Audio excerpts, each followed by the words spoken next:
Okay, so we're moving along on the coffin car, and there's a lot of clutter in here right now. I didn't have time to clean because I was working on the rear. I'll take the camera off for a little while. We'll take a look at what I did back here. So basically I got the shocks tacked on, the mounts for the shocks tacked on. I got the radius arms and the mounts tacked on. I got the panhard bar tacked on. And all this took a little while, measure, remeasure. And you know, we got some tight tolerances on this thing. But you know, it's going to work out good. I had to break the tacks on the right side there because I had to move the shock over a little bit. I guess I measured it a bunch of times, but it must have moved when I welded it. So I just broke the welds loose and I got to re-weld that, but that's for next week when I start making things somewhat permanent. And I got to just measure my lengths and stuff like that. And I got the rear actually set at a 0 degree right now, maybe 1 degree forward. I should say 1 degree negative. So this way the pinion is down, because I can adjust the degree of the entire rear by adjusting these radius rods.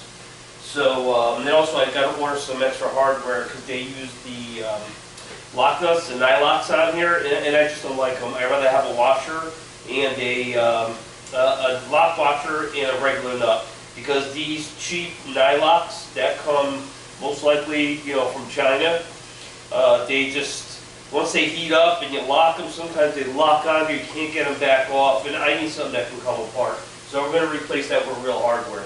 Actually, everything's been replaced with real hardware. So we got this rear end. Once I have this thing pretty much tacked up a little better and locked down, I check my adjustments, everything looks good, then I think we're going to move towards doing our firewall here and our floor pans and try to get the cockpit in order. And I'm still waiting for that 1 3/4 die in order to do my roll cage in here. And we will be coming up with a roll cage here, just like in a funny car or in a dragster or whatever. You know, we just got to have safety in mind, because you never know. If somebody hits this, it's nothing more than just sheet metal. It'll collapse and forget about it. I don't even want to think about what would happen.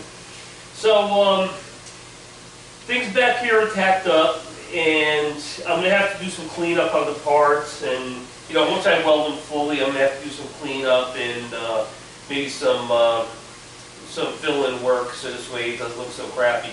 And once my welds go down, they'll look good. I'm just coming up with an idea for how I want to do the back fenders back here. I'm thinking just one piece of sheet metal. I'll bend it, roll it, and come out over the wheels, so it'll almost look like a bat's wings, which would be in you know, in the theme of a coffin car. So you know, that's still something that I need to work with. I got to do it out of cardboard first to see how it looks, and I got to get the wheels on it too before I do that. So I have to order the wheels. I have the axles here, I got the bearings that it's got to put all that together. I got to order the third member, which we're probably just going to go with like maybe a 303 or something like that, or 307 gears. You know, highway gears. We're not looking to race this thing. Just looking to just drive it around a little bit and have a little fun. And then we got to start working on the exhaust, which is going to be a nightmare. We also got a bunch of snap-on stuff that came in, found it at my door the other day. We'll go through it and see what that's all about. Some shirts I got. Those are packaged. I took them out of the package. And that's about it. So I don't think we have anything new. I did a little update on the polishing, the rotating polisher that I'm kind of building. I changed the chuck on it. I found a better chuck, so I went with that and waiting for the backing plate. Because the chuck that I have is a flat chuck, and you need a mounting plate to put it onto the motor, so I'm waiting on that. That's, I think, probably another 4 or 5 days away. All right, let's, you know what, before we take the camera off, let's just go over this stuff here. So let me make sure, yeah, my head's getting cut off, but let's see, I can see myself better. Anyway, let's just look at the items. You don't got to look at me. So let's see, what did we get here? We have an immersion blender with inspired instinct handle. That's pretty cool. A blender, looks like a tool, so pretty cool, like that. And now everybody needs one of these. It says keep your kids busy. I keep myself busy with this for hours. And this is like a little mat that you kind of play with, I guess. I don't know, roll up and take it on to go. It's just a mat, I guess, but every adult needs one. Okay, what do we got here? We have an antique car, 1920 Snap-on Special. That's pretty cool. You know, it's always fun to come home and find this stuff on your doorstep. I didn't actually open these. What do we got here? So we have, let me just do a little reading here. Oh, these are the pots and pans. They're stainless steel pots and pans, and they have ratchet handles on them for the handle to hold the pans. I'm not going to open these, but I'm sure you could Google them and see what they look like. You know, I don't like to open certain things. I do collect them. I like to leave them in original packaging when I can. No idea what this is. Let's see. Let's see what kind of thing this is here. Oh, it's a ride-on van. Look, again, kids. Kids ride-on van rocker.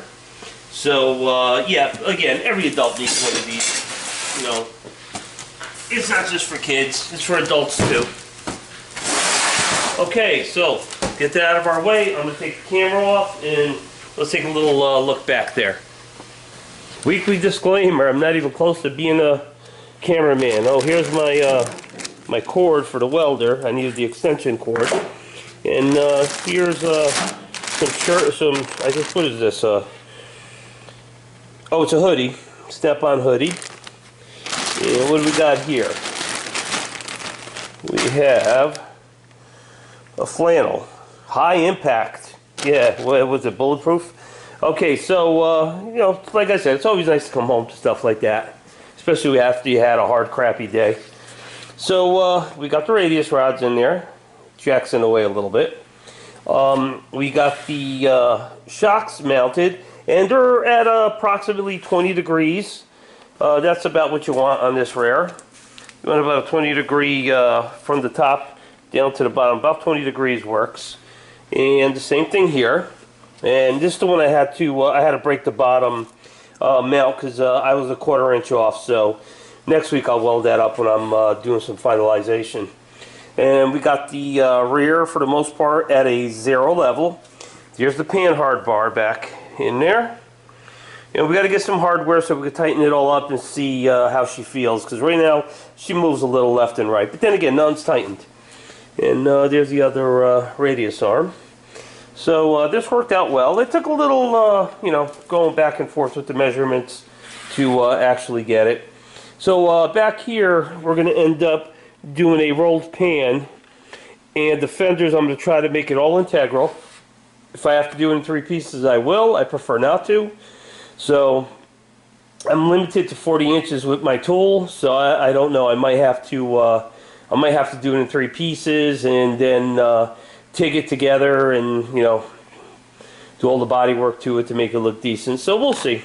You know, we're not there yet for all that. And again, we have to do our insides, get our floor pans made, and get our firewall made. And, you know, we want to keep the heat from that motor from coming, you know, into the cab area, the cockpit area. So this way you're not, you know, suffocating in here. And I have an idea for the top. We're going to have to cut the top, obviously. So this way it has to open either up or it's going to open sideways, you know, like a normal coffin. And at that point, I'm probably going to use a windshield that's made for a dragster in order to, you know, keep the bugs out of my teeth. So everything looks good. And this, you guys seen all this already. You saw the new toy, and my bench actually is somewhat clean because I just cleaned it. It was a mess. And there's a pile of garbage that's got to go outside into the garbage. And there's the stacker. That's what's actually holding the car up right now while I was working on the rear because I couldn't have the jack stands in my way. So that stacker has come in handy, you know, for this part of the project, and also for getting it off the stands and, you know, basically on jack stands down here, down at the bottom. So we're getting there. We're getting there. We're getting there. So here we go. So nothing you haven't seen before. Let's get this back on and finish it up.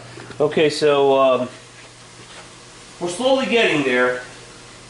This one took a little longer. Chevelle was actually easier because there was no major fabrication involved. It was just basically putting it together. There was some fab work, but not the amount that you need here, because a lot of times you get steps 1, 2, 3, 4, 5, 6, 7, 8, 9 done. You get to 10, and 10 doesn't work, and then you got to backtrack and see where your mistake was or where your plan went wrong. So far, it hasn't been anything major here. Everything's been pretty much going, you know, from 1 to 10, no problem. Somehow I feel the seat sits a little high, but again, I sat in it, and my feet reach where the gas pedal should be or the brake pedal should be. Any lower, and my knees will basically be in my mouth, so that's not going to work. So right now, maybe because the other cover's not on, to kind of give us a finished look, I'm going to try to work on getting that on for next week. You know, I want to go ahead and cut it and fit it and go from there. And if I feel that the seat looks a little too high, then what we'll do is we're going to put a hood scoop on here. We may do that anyway, but the hood scoop will give us some height. And maybe I'll try to do that dual hood scoop like the real Dragula has. That's a pretty good, cool looking scoop. And you know, even if it's not literally on the engine, we'll put it, you know, we'll cut our hole, so we'll do kind of like a cowl induction setup. You know, an artificial cowl induction. So basically, I would like that spread scoop. It would be pretty cool. So, you know, like I said, we're moving along. The only thing today, and I didn't notice it until I put the welder away, that's why I didn't re-weld it, was that shock was off, because I came back and did all my measurements again, and I was off about a quarter or 5/16 of an inch. And in most cases, I know a lot of people be like, ah, it's fine. No, it's not. It's got to be the same. Both sides have to be the same. So, you know, even though it's only 5/16 of an inch, to me, that's still a lot. You know, there's never good enough. There's correct and there's wrong. There's no in between. You know, there's none of that, oh, well, it's good enough. I choose not to do that. Yeah, unfortunately, sometimes you almost get to that stage where you have to say it's good enough, but no. I'd rather just take the extra time. If I have to tear it apart again, I'll tear it apart, and I'll do my best to get that thing to within a quarter of a millimeter. So this way, you know, everything is proper.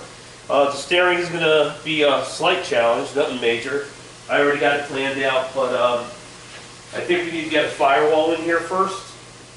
And this way we can see what we're dealing with area of work. Because it looks like that the gearbox thing that I'm talking about is going to be going on somewhat of a, maybe like a 45-degree angle, maybe a little bit more. So this way I can meet up to the output shaft, to the box, which is the input shaft on that end. And I can put my steering wheel pretty much dead center with that. But again, I got to get all my ducks in a row, because I need to measure. I think they make them in 8, 10, 12, 14, and 16 inch. So I got to get the one that works for me. I can't just assume it's going to work. This cover is going to have to either be opened or taken back off, so I can work on the back side of the firewall and be able to set everything up the way I need it. And I'm pretty sure I got the room that I need. You know, if worst comes to worst, I might have to create a void in my firewall, like kick it in a little bit, so I can get that piece in there. And that's going to take some fab work and some hammering and some planishing and all kinds of fun stuff. But that's about it, guys. So not a big long video today. It does look like a lot got done, but a lot got done in my book, because again, just a lot of measuring and a lot of getting things in order. I started a little late too, because again, it was a cold, hard week, and you know, I did rest a little bit this morning. I just didn't want to deal with being super tired. So just, you know, right after this video, I guess I'm just going to call it a day on this. And next week, hopefully we'll have some more to show you. Hopefully some of the fab work. And soon I'll be getting back on the Chanel too, because I need to, I'm not even sure if I'm on camera because I can't see my monitor. I gotta get back on the Chanel. I'm gonna get that interior done and all that. I just want to button it up a little bit. Might need to bleed the brakes one more time now that it's been sitting. And you know, get that thing ready for springtime. You know, we're just inches away on that. This, we're a few miles away yet. So guys, have a good week. Stay warm. Have a good holiday. And at this point, we will see you, I believe, no, it won't be next year. It'll still be this year. So, I guess that's about it. So if you could, like, subscribe, ask questions, share the video, whatever. Totally appreciated. And we'll see you next week.